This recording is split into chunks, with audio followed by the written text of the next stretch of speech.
महाराष्ट्रभरात छोटा पुढारी म्हणून ओळखला जाणारा घनश्याम दरोडे त्याच प्रसिद्धीच्या जोरावर आता बिग बॉसच्या घरामध्ये आहे. त्याच्या बोलण्याच्या वेगळ्या पद्धतीमुळे तो बिग बॉसच्या घरामध्ये सर्वांचा आवडता स्पर्धक बनला आहे. घनश्याम यांची उंची फक्त 3 फूट आहे आणि घनश्याम यांची तुम्हाला माहीत नसलेली बाब म्हणजे त्यांनी पदवीपर्यंत शिक्षण पूर्ण केले आहे.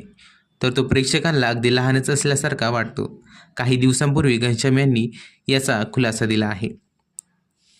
तो लहानगा जरी दिसत असला तरी तो आता 22 वर्षाचा झाला आहे. घनश्याम यांचे मूळ गाव श्रीगोंदा अहमदनगर हे आहे. घनश्यामने शालेय शिक्षण आश्रम विद्यालय घरगाव येथून पूर्ण केले. तर घनश्याम यांनी पुढील महाविद्यालयीन शिक्षण महाराजा जिवाजीराव शिंदे महाविद्यालय श्रीगोंदा येथून पूर्ण केले. घनश्याम यांचे वडील एक शेतकरी आहे. घनश्याम यांच्या वडिलांचे नाव दत्तात्रय दरोडे असे आहे. घनश्याम यांना एक बहीण देखील आहे. घनश्याम हे बिग बॉस मराठी या शोमध्ये येण्याच्या अगोदर त्यांनी मी येतोय छोटा पुढारी या चित्रपटामध्ये 2018 मध्ये काम देखील केले होते.